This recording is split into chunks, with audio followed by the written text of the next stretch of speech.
All right, welcome everyone to, this is actually our 5th virtual star party. So we've gotten to be doing these pretty well, which is kind of cool. And I'm glad we're able to reach out and show people outside of Tucson some of the stars. So what we're going to do is for the first portion, we've got some objects that we've pre-selected, and we're going to go through those, and it'll probably take about an hour or so. And then during the second portion, if there's anything you guys would like to see or something, type it into the Facebook chat, and we'll try to accommodate. We've got 3 telescopes working tonight. We've got crystal clear skies here in Tucson, so that's great. If you have any questions as we're going around to things, by all means, type those into the chat as well, and we'll try to get those answered. If for some reason you are not able to watch it live, or if you want to have your friends or family watch it later on, the video will be available on Facebook under our video section. And then probably in the next day or two, I'll get it uploaded to our YouTube channel, which if you go over to YouTube, you just search Tucson Amateur Astronomy Association. And it'll be uploaded there too if you want to send anybody that direction. So before we get going, just a little bit about the club. We have about 400 members in our association. And amateur astronomy clubs are good for not only helping to develop member capabilities and abilities and things like that, but also we do a lot of outreach education, so it's an opportunity to expand the knowledge of the general public about astronomy and things like that. So so it's really good. And some of the things that we've done over, hang on just a second. Over last year, during 2019, we did about 192 outreach events, which was kind of cool. And we did those for schools, youth groups, nonprofit, public star parties, and also for private and resorts. This year, we were going like gangbusters until March, and then we had to shut down. And we had 62 events up through March, and then we had to switch over to doing some virtual. But we've come a long ways on the virtual.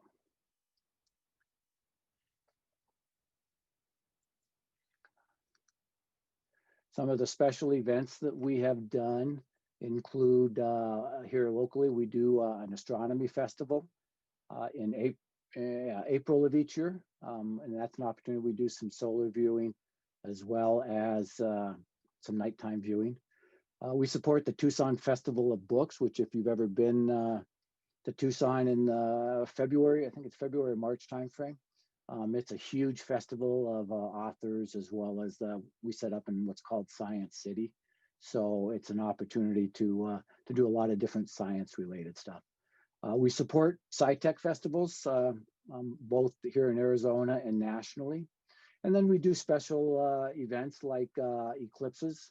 We were down on the University of Arizona for the total lunar eclipse of in January of 2019 and September of 2015. And we'll have another special event coming up in later this month on December 21st. During the winter solstice, and that'll be for doing the conjunction of Jupiter and Saturn. So if you want to, it's going to get really, really close. It's going to get to within a 0.1 degree of each other. So they'll almost merge visually. So what you, as you watch, if you look up in the southwestern sky right now, you'll see Jupiter will be considerably brighter and Saturn will be dimmer, and they're about 2 degrees apart right now. What will happen is with each day, they're going to get about 0.1 degree closer. So on the 21st, then they'll be just 0.1 degree apart from each other, which basically they'll be merged into one. And so if you've got a telescope, you're able to be able to split them in a telescope, maybe even a pair of binoculars. But we will be streaming some live observing of the conjunction on our Facebook page. So feel free to go to it. And I put an event on there so you can follow the event for any updates. And obviously we'll need to have some clear skies for that.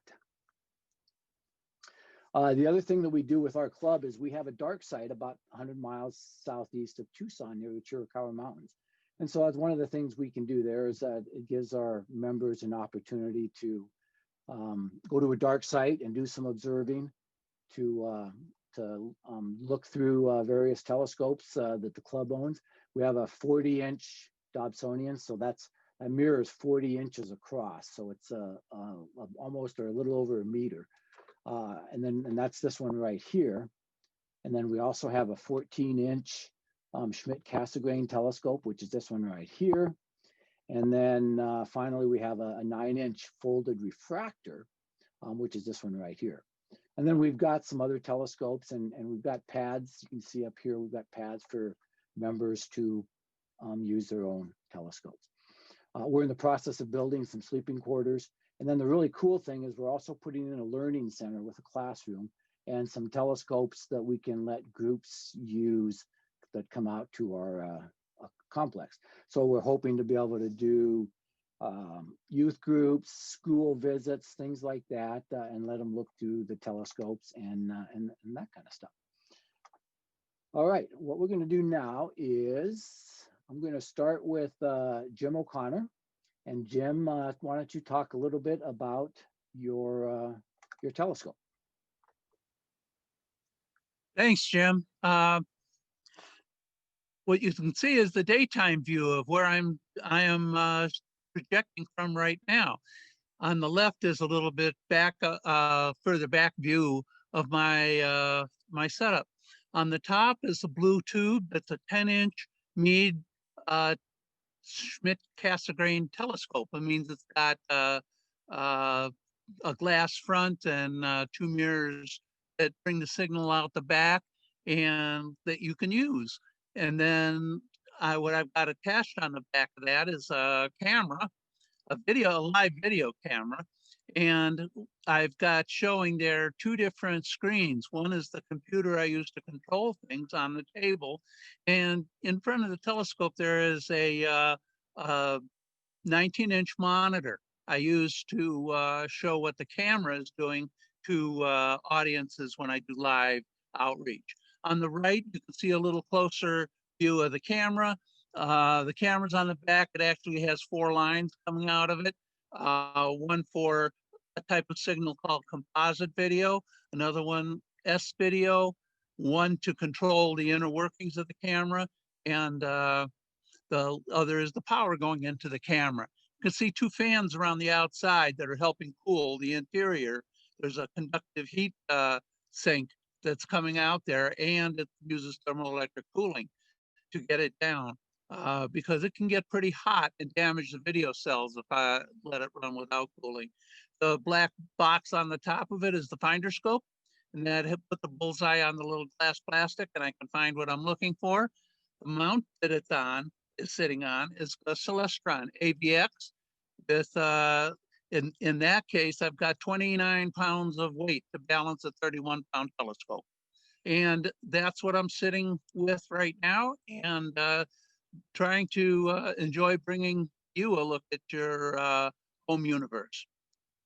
Jim? Okay, so Rick, let's talk a little bit about your setup. Okay, hi everybody, this is Rick Paul. You're looking at my setup right now, about where it's sitting in my backyard, exactly how it's set up. My telescope is very different from Jim's. It is a 4-inch refractor telescope. A refractor means it does not have any mirrors, it's all glass. So there are three glass elements within that telescope.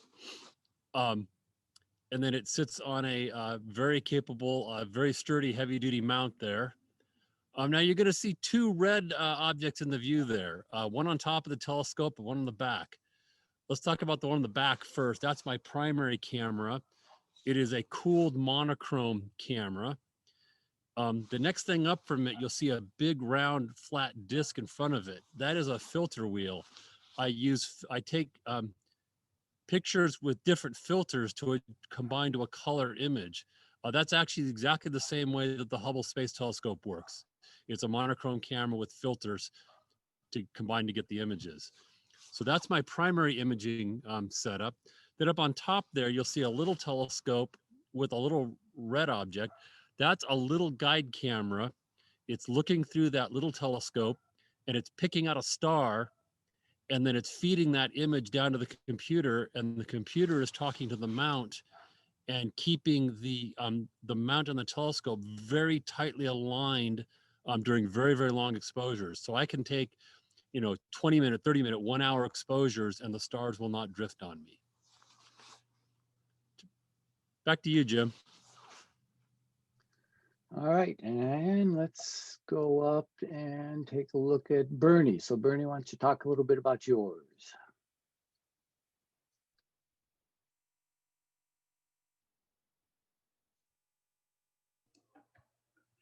Sorry, I had to get my screen brought up here so I could see it adequately. So what you're looking at there is my telescope setup. This is a Celestron 8-inch. It's a very old 8-inch telescope. I've had this, the orange tube part of it there since 1980. So it just goes to show how telescopes can improve on electronics, but optics stay the same. They once you've got good optics, you can stay with them for many, many years. So in front of that telescope, just above it, is what's called a Hyperstar lens. And that lens is something that's recently been developed, and it's been adapted to the Celestron 8-inch scope so that it can be a lot faster, a lot more sensitive to light, and give a wider field of view than it had originally been able to do. And then on the very top is a Malincam CMOS video camera, and that's a 10 megapixel camera, so I can do very high resolution, and it's very, very, very sensitive. We call these cameras photon counters because they are extremely sensitive to light. Coming off the top of that is a blue cable, and that cable is coming back to where I'm sitting about 30 feet away from the telescope. And the whole scope is sitting on a Celestron AVX mount. That's a go-to mount that can be, you can specify where you want it to go, and the motors will take you there. So I do it all remote controlled back from about 30 feet away. And that's how the system works. Back to you, Jim. Okay, very Jim, good. by the way, I could do my object now if that would be all right. Yeah, we'll keep, okay, so we'll go ahead and keep in the same order. So let me bring up the first one. So what I'm going to do now is just kind of show you guys generally in the night sky where we're looking for this first group of objects. So Bernie's going to show us what's called the Helix Nebula. It's a planetary nebula, and he'll talk more about that when he brings it up on his screen. And it's kind of down towards the southwest, and kind of in between Aquarius and Piscis Astrinus, and down towards the south. And then the next one that will be up will be Jim. Jim O'Connor is going to show us the Ring Nebula in the constellation Lyra. It's getting pretty low in the west right now. The Ring Nebula is also a planetary nebula. So you'll see first two will be what's called planetary nebulas. And then the last one that we're going to show in this first group is the Triangulum Galaxy. And that's known as Messier M33. All right, so Bernie, go ahead and share your screen, and you can start with the Helix, and then you can turn it over to Jim for the next one.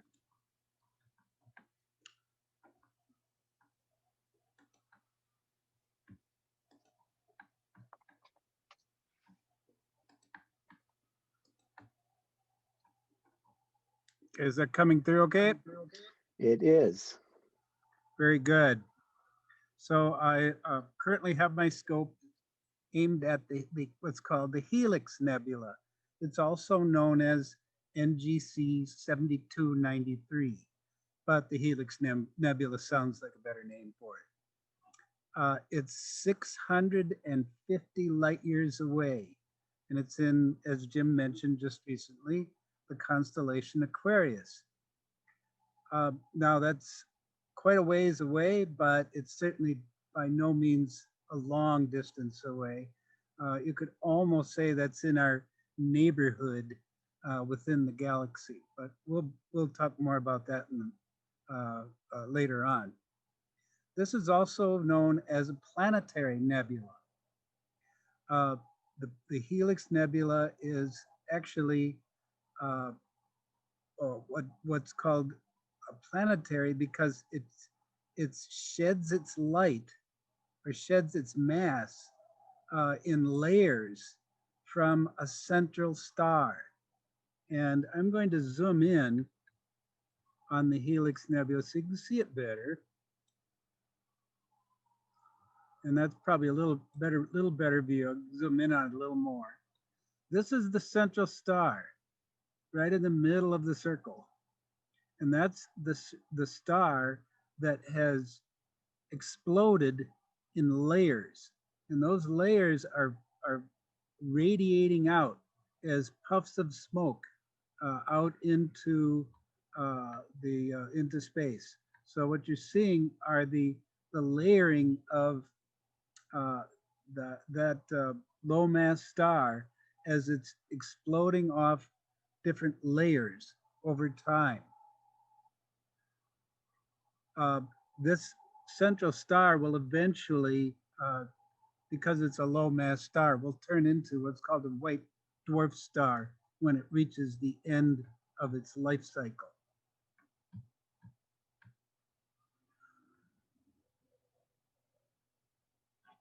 It's about 10,600 years old, the nebula itself. So the explosions of this low mass star that created those rings happened about 10,000 years ago. Now, you'd think that this was something small in the sky, but it isn't. It's actually quite large. It's what we call 25 minutes of arc. And so this a measurement from one side to the other would give you about what's called 25 minutes of arc. Now, to give you something to relate to, the moon is about 30 minutes of arc. So this is just slightly smaller than the size of the full moon. So when you think about astronomy and telescopes, it isn't necessarily looking at high magnification. In this case, we're relatively low magnification because we're looking at something quite large in the sky. By the way, this was discovered in 1824, so almost 200 years ago, by an astronomer by the name of Carl Harding. He was a German astronomer. He was best known for his discovery of comets and the asteroid Juno, but he's also known as the discoverer of the Helix Nebula. And it gets its name because it kind of looks like a helix or a spring. You can kind of follow it back in what almost looks like concentric circles. And you'll notice several different colors here. There's a faint reddish, there's also a faint yellowish, and in the center, it's more difficult to see. There's shades of kind of a bluish green. And those are different molecules, different layers of this nebula being blown off were different layers of different material or elements. And the red is typically ionized hydrogen, whereas the greens and yellows are more ionized oxygen. And we'll be seeing more of that here shortly when we look at what Jim's going to be showing you. So let's pass it back to Jim. All right, so Jim O'Connor, you can go ahead and start sharing your screen and talk about M57. Okay, I'm ready to go.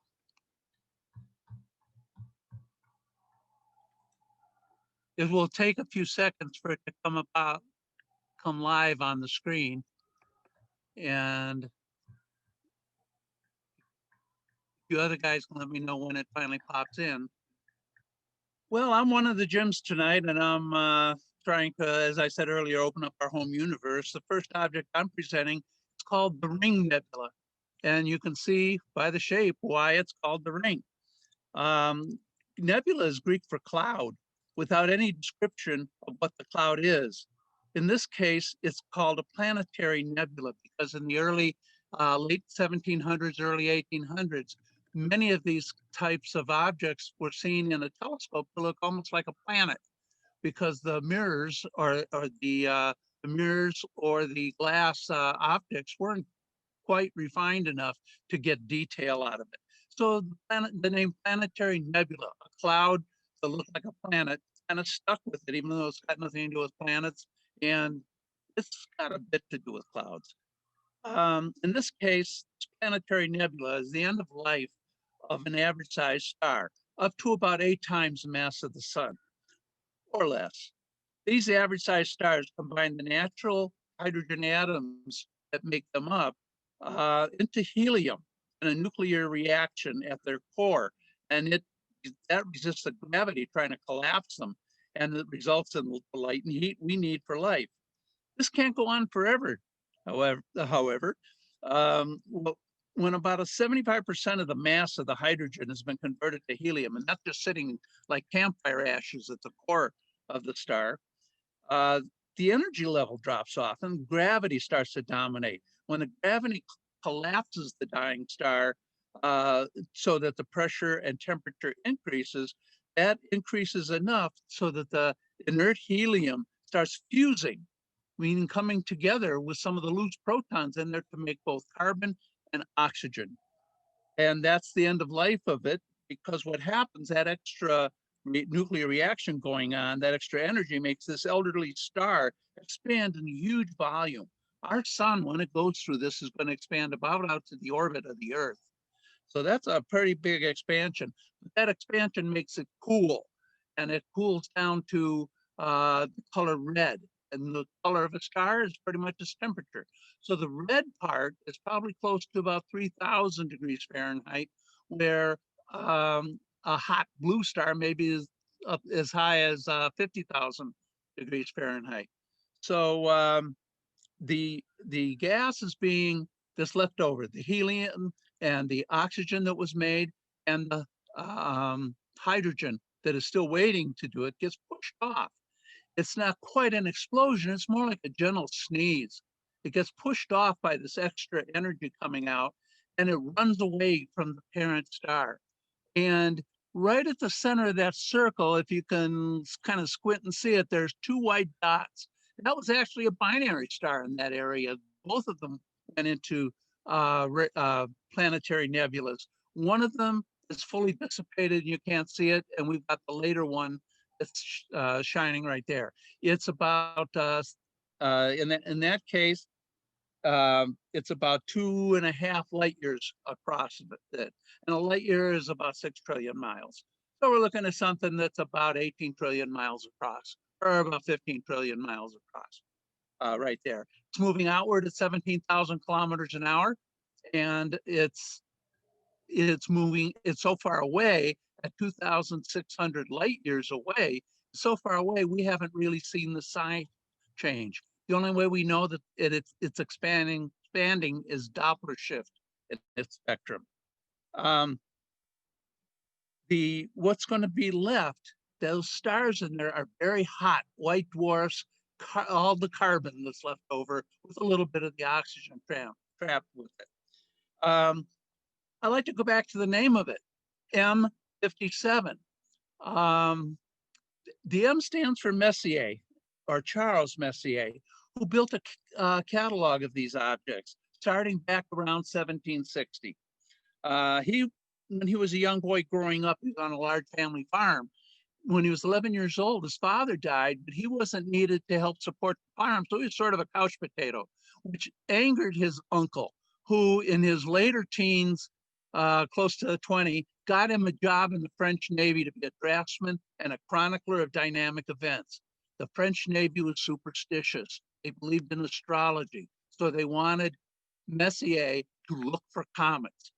So what stunned him when he found his first non-cometary object, which was M1, the Crab Nebula, he thought he had to make a catalog of these so that to distinguish them from a comet just starting to become visible.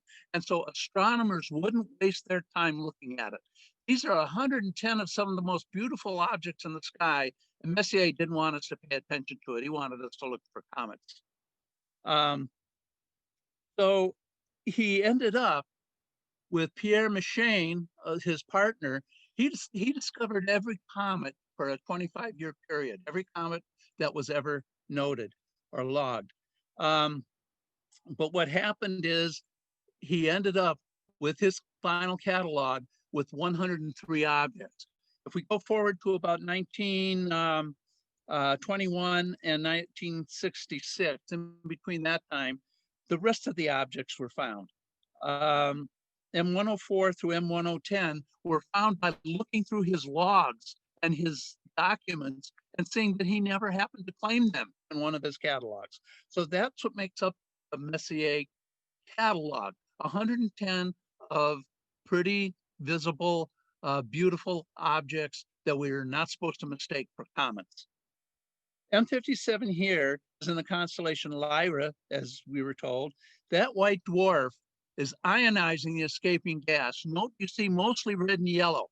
The yellow is mostly due to the blue of the oxygen being ionized, falling over the red light on the pixels in my camera.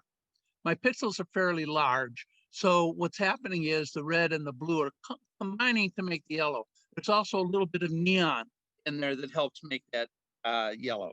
So what we have there is an object that's got, it's about 7,000 years old. These expansions, as we heard about the helix being a little bit over 10,000 years old, it can only be visible for about 11,000 or so years because the gas just gets too far away from that white dwarf. But if you've got a long tow cable and want to go out in your space cruiser, wrap that white dwarf up because that is a space diamond about the size of the Earth. And I think now Rick is going to take over and he's going to look at another beautiful Messier object.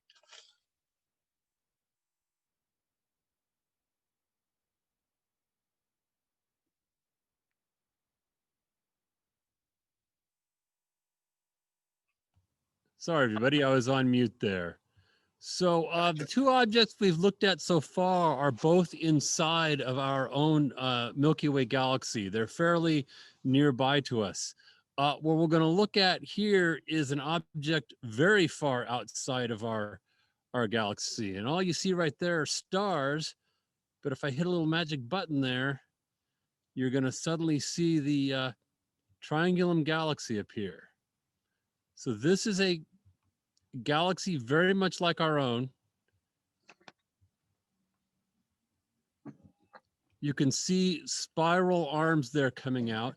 One reason the Triangulum galaxy is so pretty to look at and so popular is, first of all, it's close to us as far as galaxies goes. It's in our local group of galaxies. It's also a very large galaxy in itself.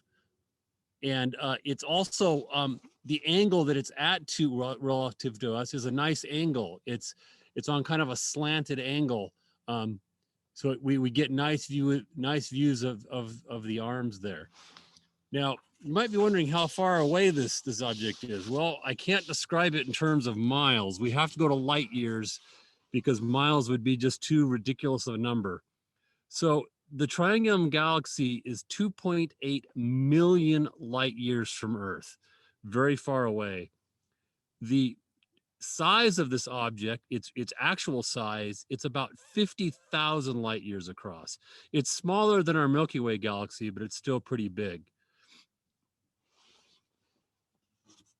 It, as I mentioned, it's in our local group. It's actually the third largest in our local group. The two largest galaxies in our local group are the Andromeda Galaxy and then our own Milky Way galaxy. And this is third. This object was originally discovered in 1654. They believe, kind of forgotten about, and then it was rediscovered in 1764 by Charles Messier, who Jim already mentioned.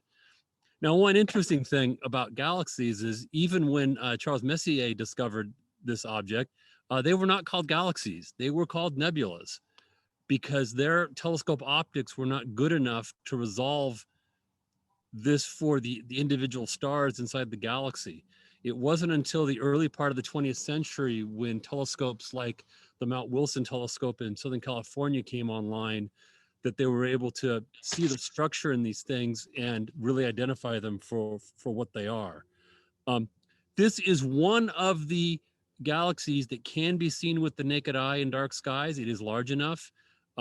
Just like Bernie was talking about with the Helix Nebula, this is actually larger in our sky than a full moon. It's farther across. It can be seen in dark skies with binoculars. You can see a little bit of a fuzzy patch there. So it is possible to see. And with that, I'll turn it back over to Jim. All right, thanks, Rick. So we will take a look now at, let's see, the next set of objects. And so what we're looking at here is, so Bernie's going to take a look at what's called the Veil Nebula, which is, it's got an NGC number. And so it's as a result of a supernova.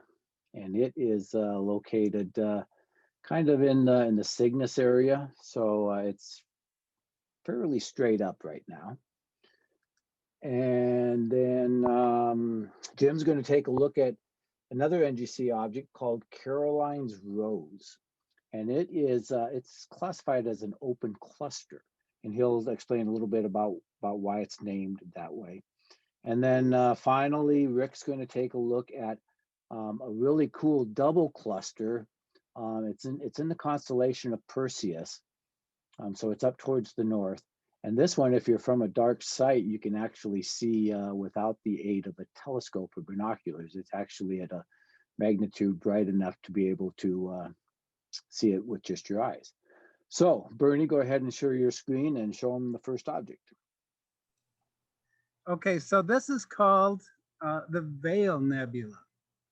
Now, the Veil Nebula, it's also called NGC 6992, but Veil Nebula is more exciting. The Veil Nebula is a remnant of a supernova, a star that exploded and completely blew itself apart. Now, the Veil Nebula is actually only a part of that explosion. I showed you earlier the Helix Nebula. That was also a star that was exploding and throwing off shells of gas. That happened not too long ago. This happened much longer in the distant past. And for that reason, those shells of gas have drifted out much further into space. So what you're looking at here is only a part of that shell that has drifted away from the central star. That supernova isn't there any longer, just the shell. And this part of the shell that has drifted away is called the Veil Nebula. Now there's several other pieces of this shell that are outside of the field of view here. I can't show you them all at the same time. But if I could zoom back and show you a wider field, the individual pieces of it form little arcs like this. There's another one that's way up here that outside of the field that has another arc, and those arcs are part of that original shell from the supernova explosion. It's about 2,400 light years away, so further away than the helix was. And the star that exploded, that went supernova, they estimate was about 20 times the size of our sun, so a fairly good sized star. It exploded around 20,000 years ago. So these shells of gas that are flying out into space have been radiating out and thinning out, if you will, much like a smoke ring. If you follow a smoke ring, it'll dissipate, it'll get larger and larger and dissipate over time. This part of it is probably, I'd estimate about a degree and a half in size. So this is about the size, much larger than the size of the moon, just this little arc that we're looking at. Now, if I zoom in on it, you can see it a little more clearly. The Veil Nebula is named because it almost looks like a veil. It has little tendrils and streaks in it. You can see them streaking around, coming up back this way. There's other streaks of it going up here and off into this direction. And it's also very multicolored. Again, shades of red and blue and green. So it's a beautiful nebula to look at in the sky. And the other parts of it are very similar in the way they have little streaks and eddies in them. I can't show you the other ones very quickly, but maybe another night we'll look at some of the other sections of the Veil Nebula. This was discovered in 1784, so quite a long time ago, by William Herschel, a famous astronomer, William Herschel. And again, these wisps and streaks here are primarily oxygen and hydrogen, and they've also discovered some elemental sulfur in those streaks as well. Jim? That is an object called an open cluster.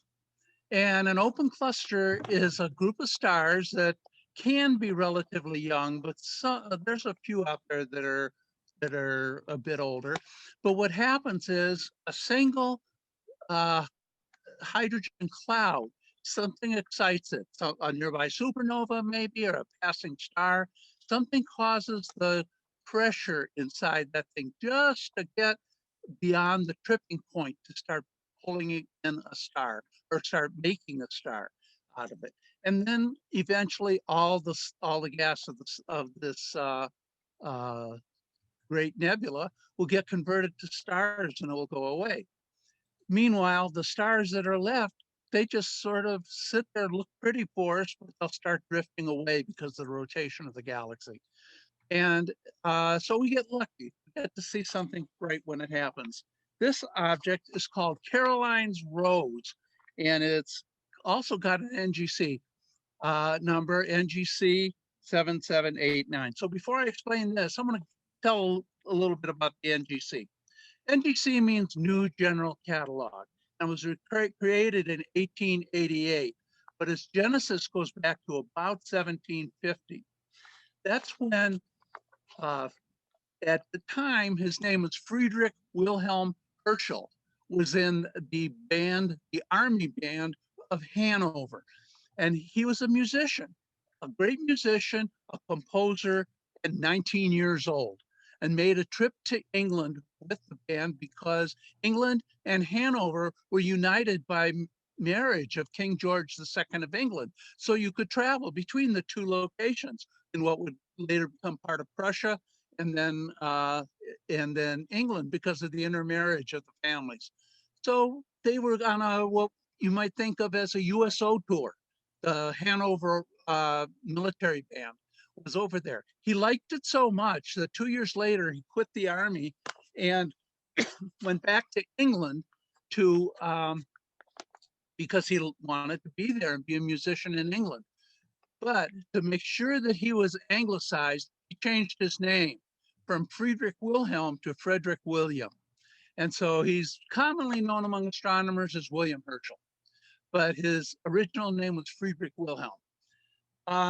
So he travels around for about 20 years as a composer and musician and occasional conductor of small groups when he got hired by the city of Bath because they wanted a big orchestra. And he was available, so they hired him first to be the director of programs, and then they hired him to be the director of the orchestra itself. Well, if he was going to be the director, he wanted a lot of talent. So his whole family was musical. So he brought two brothers and his sister Caroline over from Hanover to be part of the band, the orchestra. Caroline supposedly had the most beautiful voice in all of Europe, but her parents were actually several. His four programs, Johnny. Which one? Say again? Okay.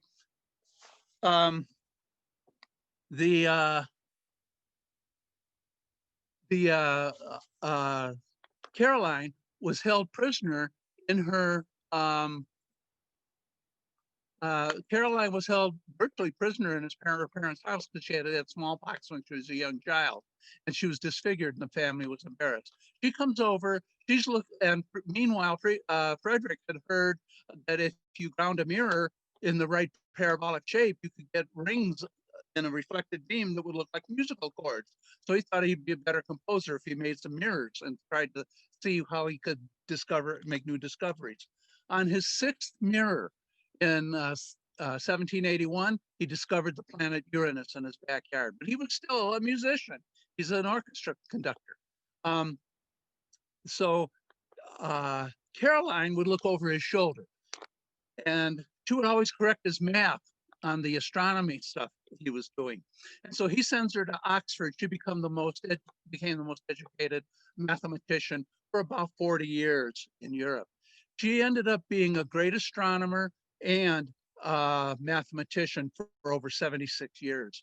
So this object is Caroline's rose because when other people looked at it, and after she had found it in 1783, 2 years after her brother had discovered it,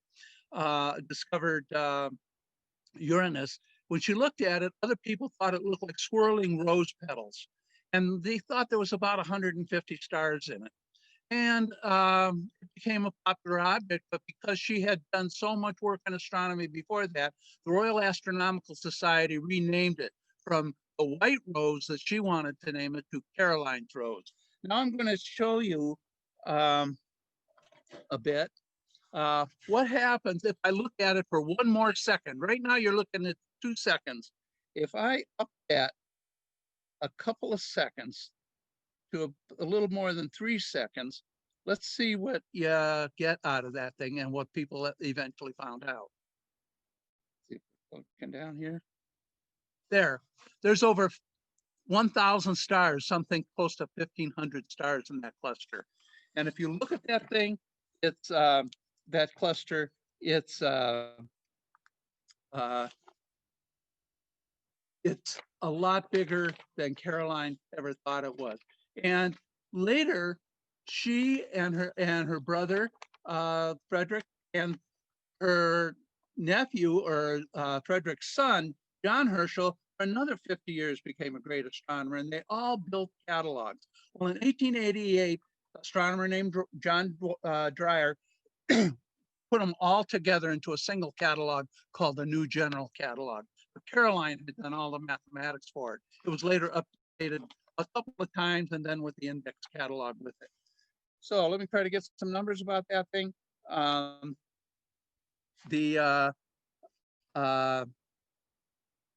It's a magnitude of about 6.7. It's 7,600 light years away. It's about 1.75 billion years old. It's got 35 light years in diameter, so it's huge.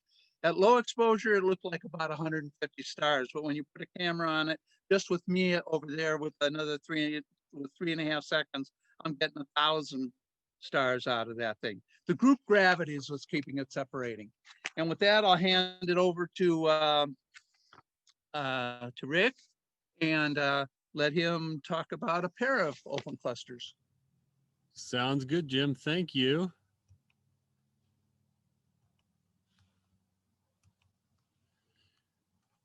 So here we've got, hold on a second. So here we're looking up towards the constellation Perseus in the northern sky. You can see a cluster of stars here towards the middle lower right, and another cluster up here in the upper left of center part. Those are two star clusters, very much like what Jim was just talking about, except these two clusters, they don't just look to be close to each other, relatives in space, they are close to each other. These are only a few hundred light years apart. What you're looking at, the distance between there is only a few hundred light years between them. They are relatively close to us. They're about 9,000 light years away, so just slightly further away than the one Jim was just showing you. It was first cataloged. This cluster has been known since ancient times. You again in dark skies with good eyes, you can look up and you can see these two little smudges of stars in the sky. Definitely with binoculars, you can see it quite easily. But it was first cataloged by the Greek astronomer Hipparchus. So these have been known for well over 10,000 years. And with that, I think Jim covered clusters very well. These are both open clusters like Jim was just talking about, where the stars are not right on top of each other. They've moved apart a little bit. But with that, I'll turn it back to Jim. All righty, thank you. So our next group of objects, we're going to start with what's called the Sculptor Galaxy. Now you'll notice that in the names of a lot of the objects we look at, astronomers aren't always the most imaginative. So a lot of times they're named for the constellation that they're in. And that is the case here.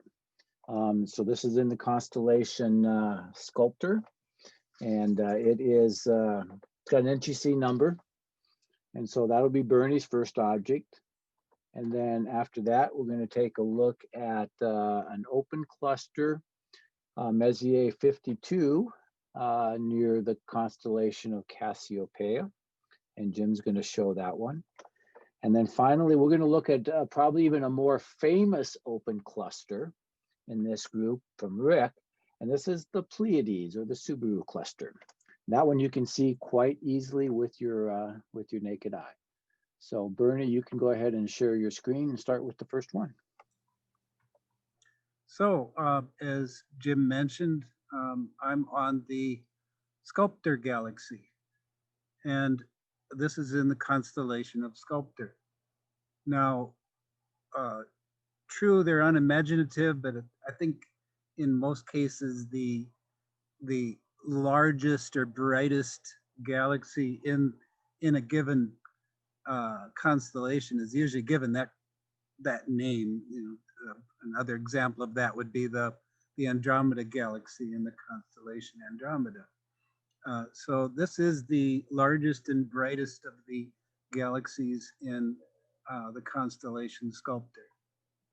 Now, the Sculptor galaxy unlike what Rick was showing you earlier with the Triangulum galaxy, is not face on.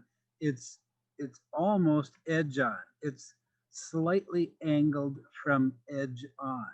So you can kind of think of turning a plate edgewise so that you're looking right down the flat side of the plate, not face on, but edge on, and then rotate it just a little bit so that you can see a little bit of the face of the plate. And that's the angle of this galaxy that we're looking at. This galaxy is about 11 million light years distant. So it's not really close, but it is one of the closer galaxies to us. It's not part of the local group, but it's almost part of the local group. Let's put it that way. It has an apparent magnitude of 8. Now, we didn't talk about visual magnitudes earlier, but magnitudes work on a descending scale. The human eye can, a good set of eyes can see down to magnitude 6. The brightest stars are magnitude 0. So magnitude 6 is very, very faint. That's the faintest thing that you can probably see. This is magnitude 8. So it's 2 magnitudes below what you could visually see.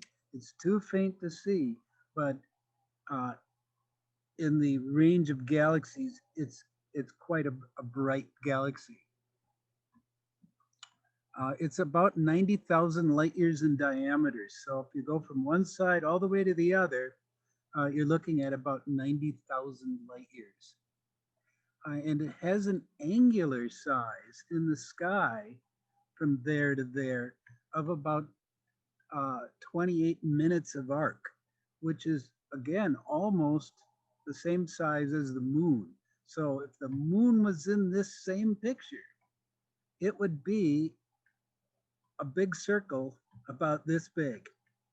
So you can see this is a fairly large object in the sky. It's just very, very faint. And that's why you can't see it when you look up into that area of the sky. Now this particular galaxy is known as one of the starburst galaxies.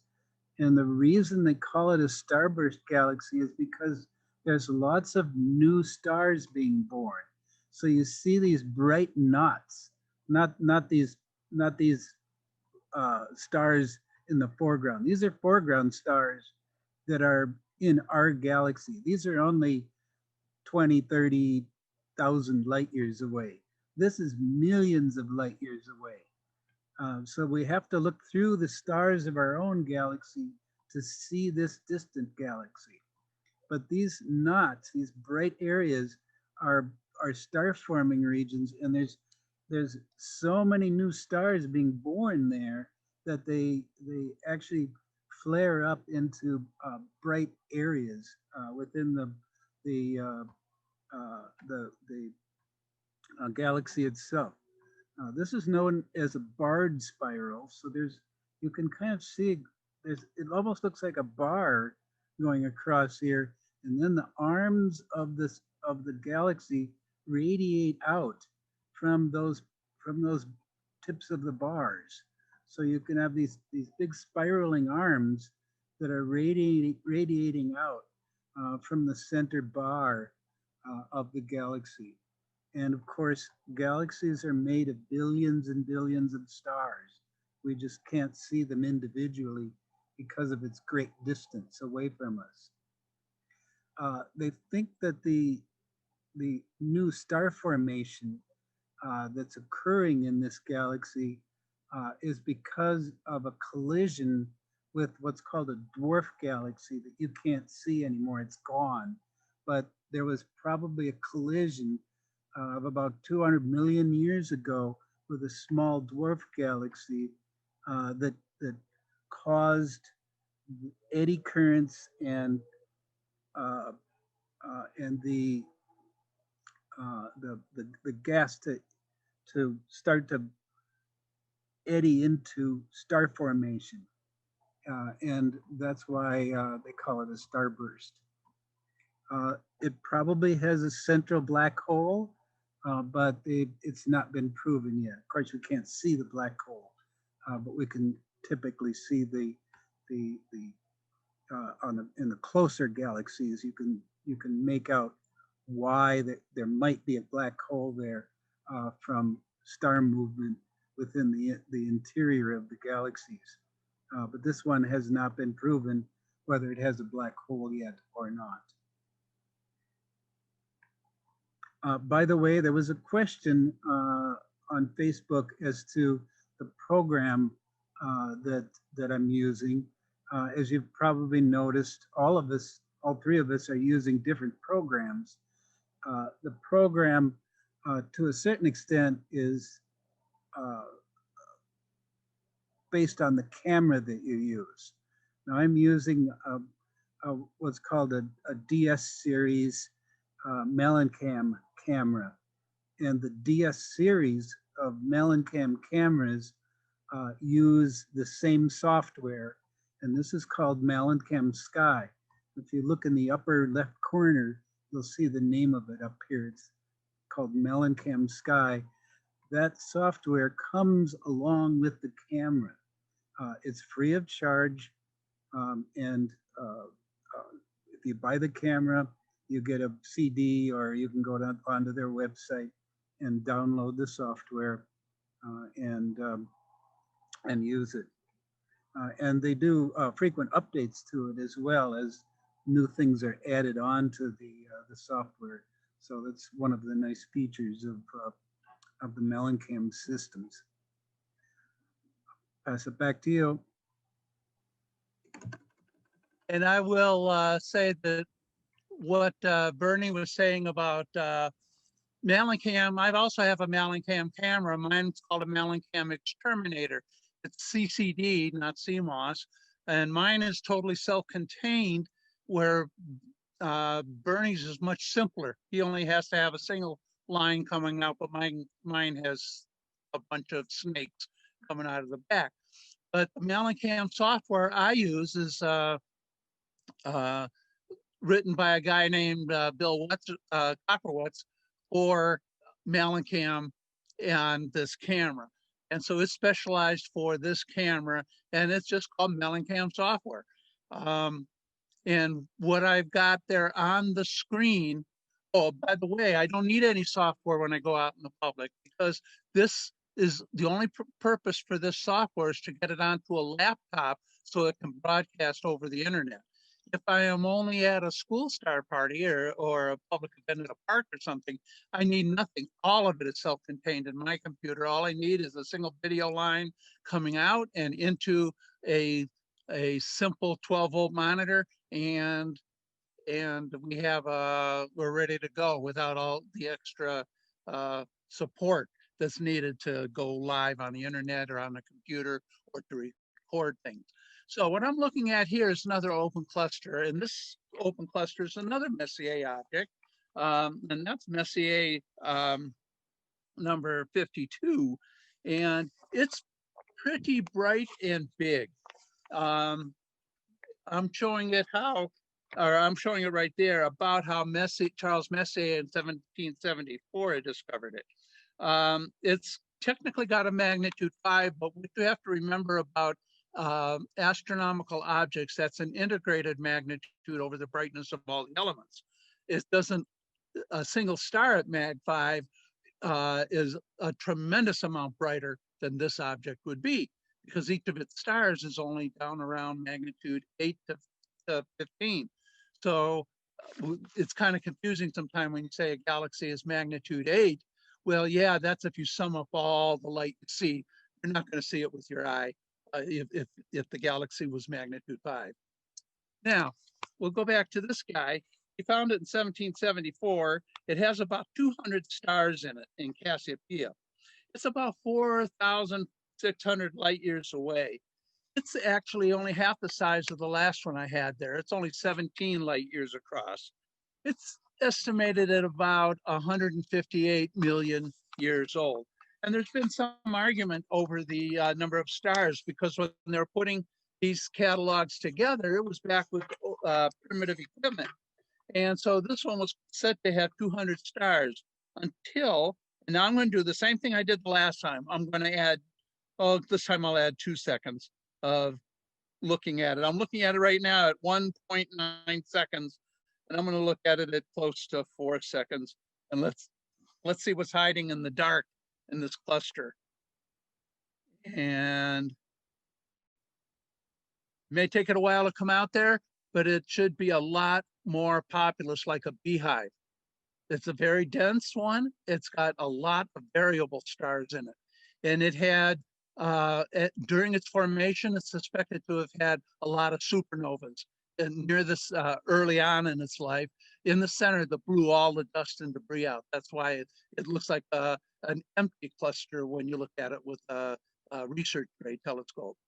And with that, I'll turn it over to, as I said, this is Messier 52, and I'll turn this over to Rick. And for an object that's been, it's been the source of hundreds of legends worldwide. Yeah, you can say that again, Jim. So, oh, pardon my astro dog out here with me barking. So what we're looking at here is called the Pleiades, M45. The Pleiades gets its name from Greek astronomy. These are the 7 sisters. They are the daughters of Atlas, and mother was Pleione.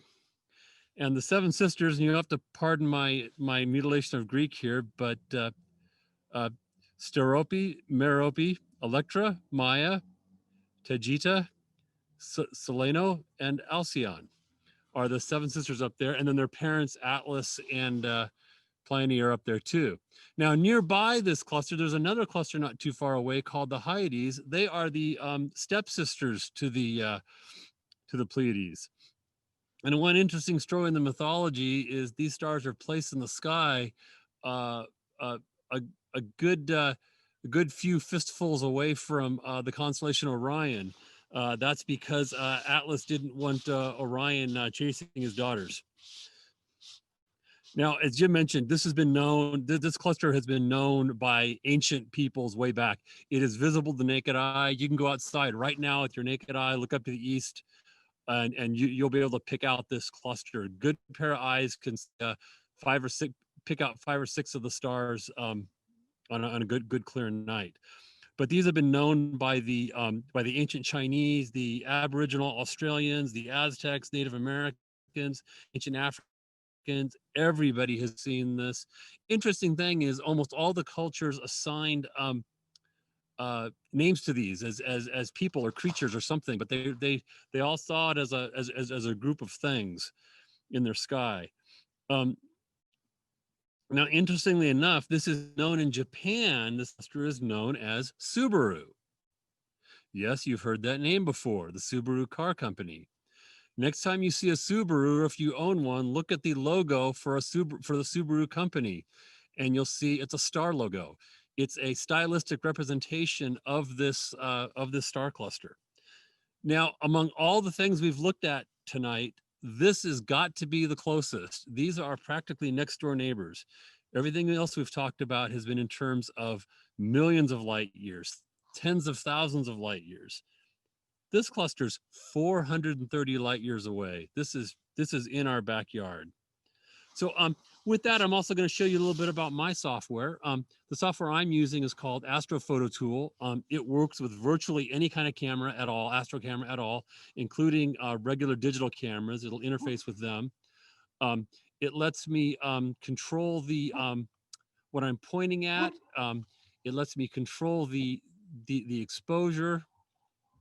Over here, I've got camera controls. I can control, my camera's actually cooled. You can see down here, the cooling's going on. The camera's cooled to minus 20 degrees Celsius below ambient. So it's got it very chill. Something else you'll notice in the, I'm going to take you over another piece of software to see this better, but you'll see around these stars, you'll see a little bit of wispiness. And I'll show you what's going on in another piece of software. I got to reshare my screen here. New share, we want to go here. This is a piece of software called PixInsight. It's basically Photoshop for astrophotographers. And now you can see that nebulosity around these stars quite clearly. Now, there are some star clusters that are so new, they still contain nebulosity around them. But that's not the case here. Actually, what's happening is there's a cloud of some faint gas between us and the Pleiades, and they're merely passing through it. So it isn't part of them. It's just sort of an asterism of our view of them, seeing them go through this. So, and then another aspect of software I'll show you, I mentioned how my telescope has a guider on it. Well, right here is the guiding software, and you can see that little line there. Those are corrections the computer's making to my telescope, and it's doing pretty well right now. It's pretty locked onto a star. That's the star it's locked onto. And that's how it's able to keep long, steady images. So with that, Jim, I'll turn it back to you. Okay, let's see. All right, so that was the Pleiades. Now what we're gonna do is, and Bernie, hopefully you were able to find it, but Bernie's going to make an attempt to put his scope on Comet C/2020 M3 Atlas. So we'll see how that comes through. It's kind of a little bit low in the east, but hopefully it'll come through fine. And then when Bernie's done with that, Jim's gonna put one on, and this is a really fun one. I always do this one at star parties when it's up, the Owl Cluster. And that's up in Cassiopeia. And then very close to the Owl Cluster is the Pac-Man Nebula, and Rick's going to do that. So Bernie, are you ready to give it a shot for Atlas? I am. All right, go for it. Okay, I'm going to give you a little preface before I show anything here on the screen, and the reason for that is because the direction I'm aiming my telescope to get the Comet Atlas is over the top of Jim's house and in the direction of other homes. I'm over the top of their homes, but unfortunately, well, not unfortunately, but this time of year, people have their Christmas lights on. So of course, what happens when you have Christmas lights and you're trying to look for astronomical objects that are near the horizon? Well, they tend to interfere with each other. So with that in mind, I'm going to let you take a look at this. So what you're seeing here is multicolors from the Christmas lights that are reflecting into the sky in the direction that I'm looking. So you're seeing stars, which should be there, and you're seeing the glow of blue and reds from the Christmas lights that are also in that direction. So that's why there's an odd arrangement there. Normally this wouldn't, this would be a black sky that we'd be looking at with stars. So with that in mind, if we zoom in way up at the top here, I don't know if you can see it. Anybody spot it yet? It's right there. Just a little tiny fuzzball. I'm zooming in more. I can see it a little better. So I'll put that right here in the center so you can make that out. This is Comet Atlas. It also goes by the astronomical name of Comet 2020 M3 Atlas. And it's in the constellation of Auriga, which is in the southern, or I'm sorry, in the eastern sky, just rising recently. So it's fairly close to the horizon right now. But we're still making it out. It's visual magnitude 8.2. So it's actually fairly bright, but with that other background light in there, it makes it more difficult. Now, the comet right now is about 40 million miles away. So it's about half the distance. If you think, just to give you a distance scale, it's about half the distance that the Earth is from the sun. So it's quite a ways away. It's heading away from us, but it's not. It's still within range of reasonable sized telescopes. It passed closest to the Earth November 14th. So that was when it was closest to us, and now it's heading out, and will continue to head out and get fainter as the days progress. This one is a periodic comet. That means that it comes back again, much like Halley's Comet, probably the most famous of the comets, periodic comets. This one has a period or an orbit of 140 years. So if you want to wait up for it, the next time it comes around will be in the year 2159. Right now it's heading out. It just passed its closest point to the sun, and it'll be heading out to the Oort cloud way past the orbit of Pluto before it turns around and comes and swings back to pass the Earth and the sun again in 2159. So that's Comet Atlas.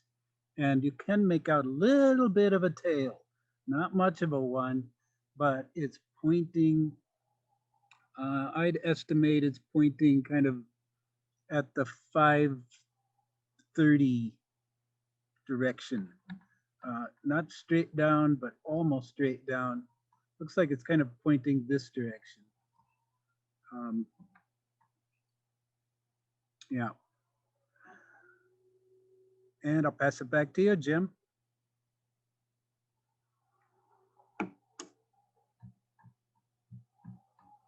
Okay, I guess you have to unmute it to be able to remember to talk. Okay, I'm going to bring up a fun object to show at schools, and may play with it for a moment or two to show how unusual it is. That object, and it's probably not too easy to tell it right now, it's called the owl. It's actually an owl upside down at a 45-degree angle with the two bright stars at the bottom as eyes and two stars by themselves up in the upper right as his feet. But what I'm going to do is a trick with the internals of my camera. What I'm going to do is change from 2 seconds, which this software number is, I'm going to drop it down to about 0.8 seconds. And you can watch it reform, and then you may be able to see the owl pop out. There's his eyes in the lower left, and we can watch his body start to form over about a 10-second cycle. And there he is coming out. Now you might be able to see his eyes, his feet, his wings sort of pointing towards the bottom, and his middle body is coming out. And it'll take a little while to find it.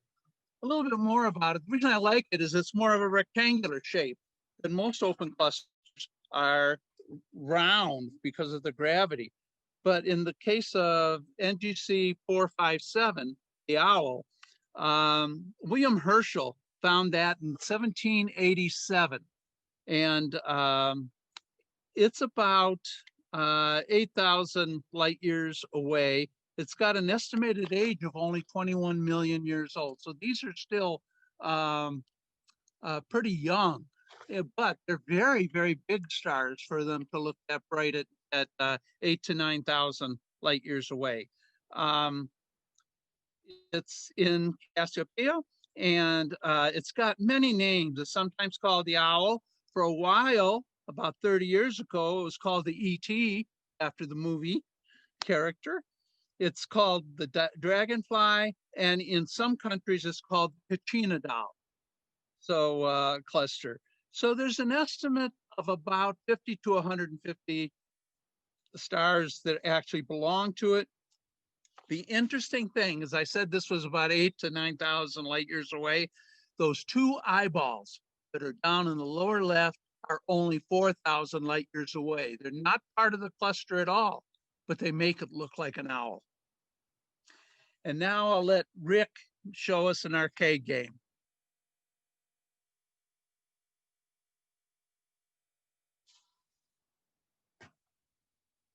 Yep. Thanks, Jim. So what we're going to look at here is affectionately known as the Pac-Man Nebula. Let me get it stretched out here a little bit. So this is an object that is not easily viewable with the naked eye or even optically through a telescope. It is a faint area, a large area of nebulosity. And this picture is actually being taken with what's called a hydrogen alpha filter. This object emits light in the hydrogen wavelength of light. And so it takes a filter to bring it out. Now, I am going to show you again, my camera's black and white, so I can't do color in real time, but I can show you a picture I shot a couple weeks ago where I was able to process it in color. And there you can get a better representation of the nebula that we're looking at. And you can kind of see that Pac-Man, it looks like Pac-Man kind of going down. Now, of course, the Pac-Man name is a new name. It didn't originally have that name. That's a more modern name. But this nebula is again large. It's a busy place for star formation. Unlike the planetary nebulas you've seen, this is what's called an emission nebula. It's very bright because it's putting off light from the stars forming inside of it. It's about 41 light years across. It's a big structure. And again, it's fairly close. It's only about 10,000 light years away. And this is up in the constellation Cassiopeia. So it's actually visible a lot of the year to us.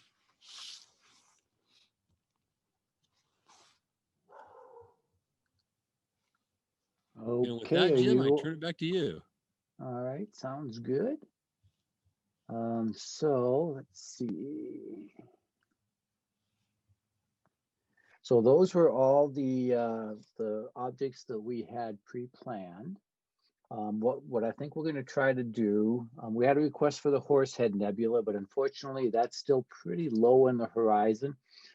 So we won't be able to do that one.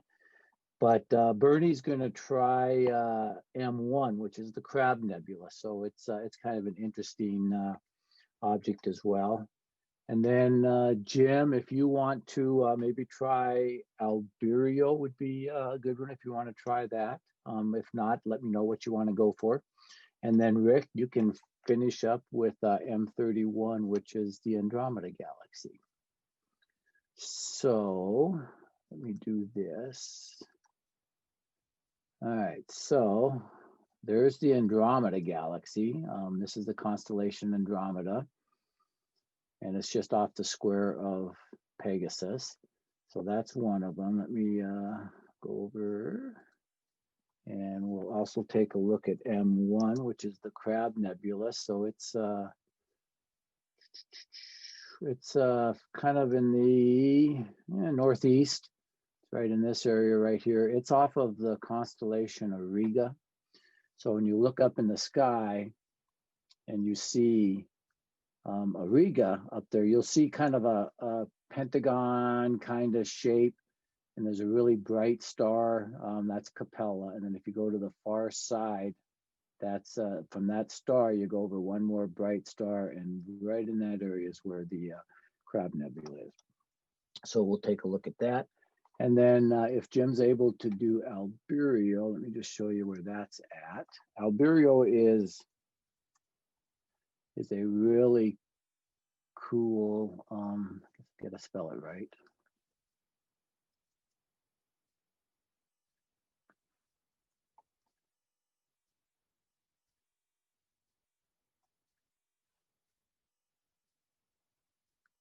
Yeah, I'll just go find it. I believe it's pretty much straight up right now. So if we're looking towards the west,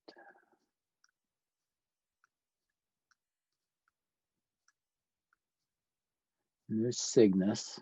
So Cygnus is kind of to the northwest, and it might be getting a little bit low. I'm not sure if you're going to be able to get that, Jim. Cygnus is also called the Northern Cross, but you can kind of see that it'll take the shape of a cross up here. But the actual swan, if you go from the tail to the head, this is the head, and that's Alberio right there. So we'll see if we can get that. If not, we'll try for something else. So Bernie, are you ready to give M1 a try?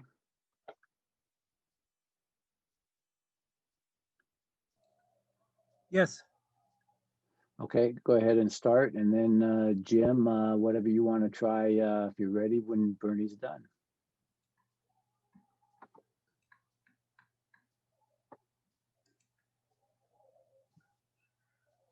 Okay. While we were on the other objects, I swung over to see if M1 was high enough in the sky, and it is. So I swung over to M1.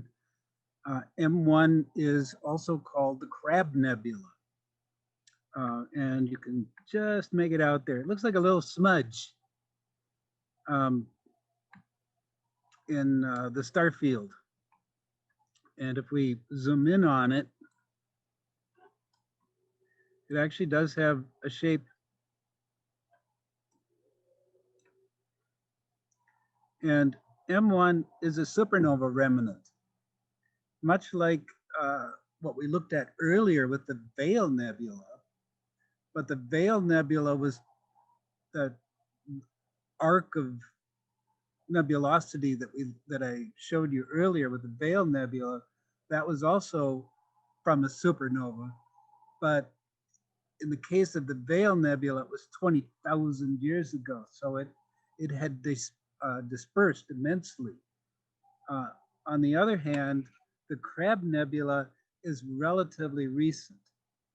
The Crab Nebula dates back to the year 1054. Now, how do we know that? Well, we know that because the Chinese astronomers for hundreds, maybe even thousands of years have kept detailed records of the sky and objects in the sky. And of course, the supernova is, if it's close enough, is very bright and potentially visible during the day. And I'm sure this one was at the time. So they made note of it, and the notes that they made were traced back to the year 1054. Now, in the case of the Crab Nebula, the actual star that exploded collapsed down to a neutron star, which is a very unusual object. It's compact neutrons that are extremely dense, and it's also spinning because it compacted down, much like a figure skater when they pull their arms together, will spin up faster. Well, the same thing with a star that contracts down to a neutron star. It spins up, and it creates immense magnetic fields, and it also will send out, in some cases, a beam of light that's directed down that magnetic field.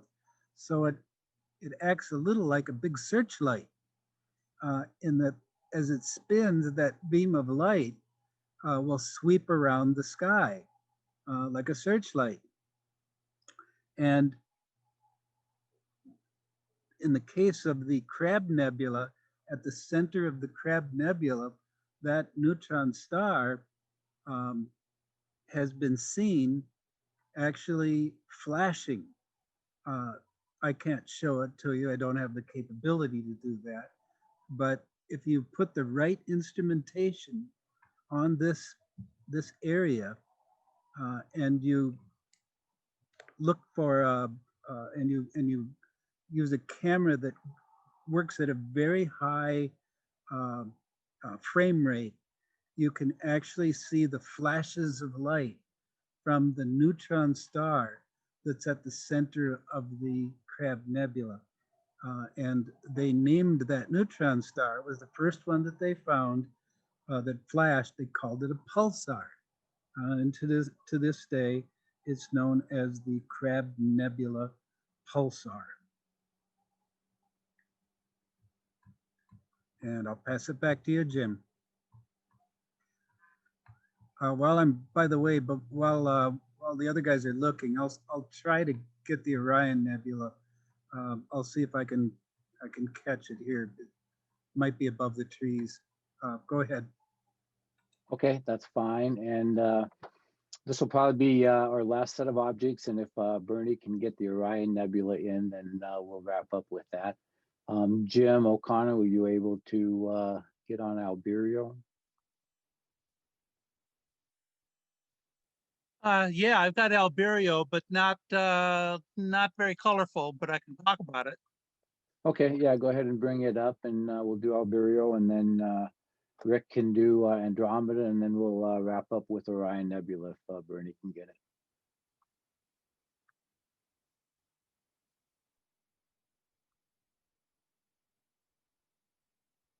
And you can let me know when you see those two blinkers. We see them. You got them. Okay, what you see there is a double star. It's called Albireo, and it actually, if you can look at the constellation of Cygnus the Swan, it's the nose.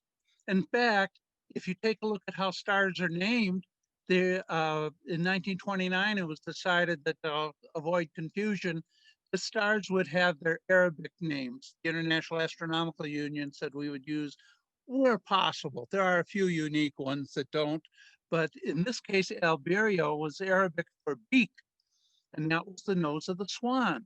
Now, I'm not getting, because of its altitude right now where I am, close to some hills, I'm not getting the beauty of it, but the left-hand star is normally gold, and the bottom to the lower right is a very blue one, but it looks a lot smaller, which is deceptive because the color of stars is their temperature.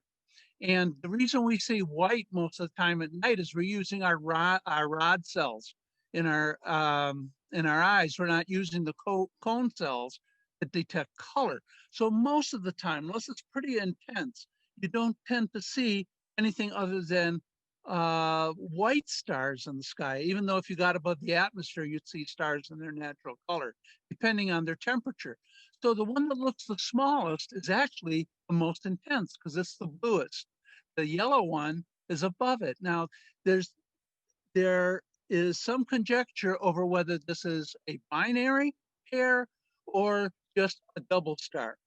There hasn't been any relative motion detected in them over 100 years of trying to find out what's their actual nature. We're not getting any what's called differential Doppler, that they're spectrum is shifting in a different way, like the sound does on a train when it's coming toward you or away from you. So the jury is still out on whether that's a binary pair or whether that is just simply a double star, two stars that happen to be in the same field of view. They're about 300, I think something like 300 light years away. I could be wrong because I don't have any of my reference data with me right now, but they're pretty bright in the Cygnus, the Swan. And the reason I like to talk about them sometimes, if you look at the Swan, it's also called the Northern Cross. And at the cross end, at the top end where the wings of the Swan would be, is the bright star Deneb.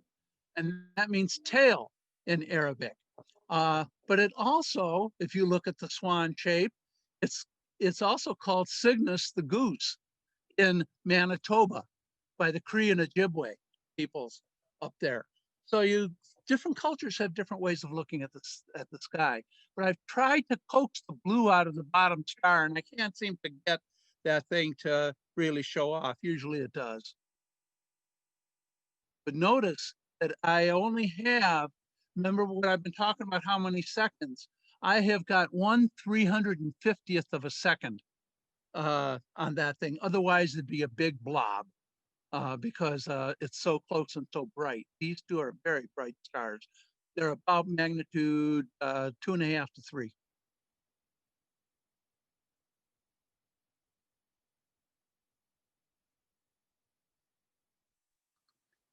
All right, Rick, you ready to do Andromeda? Yeah, let me show you what I got here. This is a quick and dirty shot of Andromeda. So really, this is pretty representative of what you would see if you looked up with binoculars, which this object is huge. It is the largest object in our sky. It's much larger than a full moon in its actual stretch across our sky.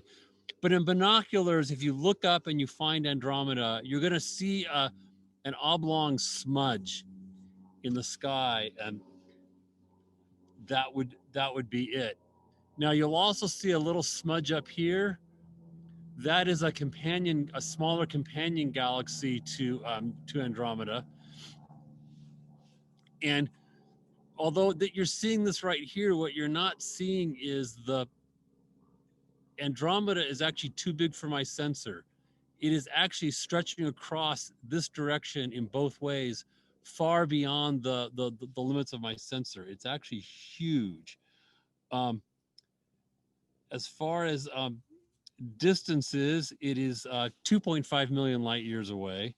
So again, very far, but similar distance to the Triangulum to us, very far away. But if you remember, the Triangulum was about 50,000 light years across. This is almost twice as large. It's 131,000 light years across. It's larger than our own galaxy.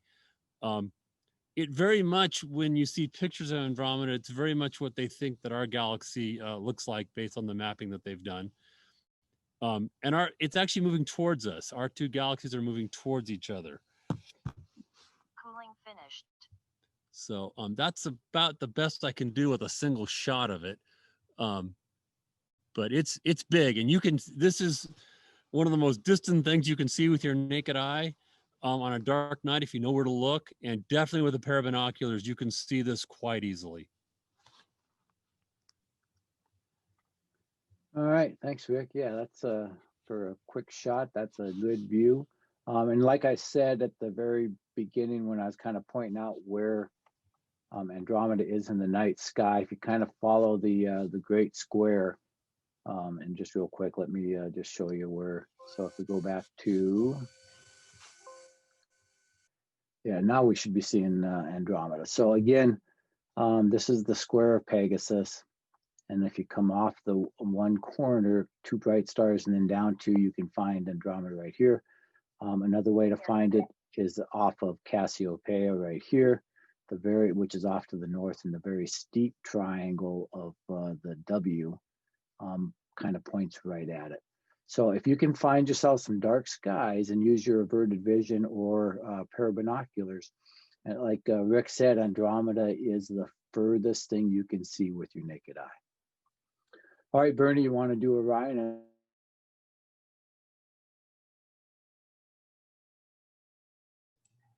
Yep. Yeah, it just got above the trees here. So we'll finish up with M42. So here's M42 in all its glory.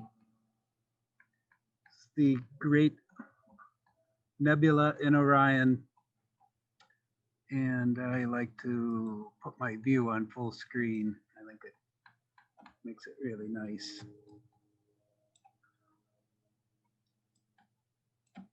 It's one of the most beautiful things to look at,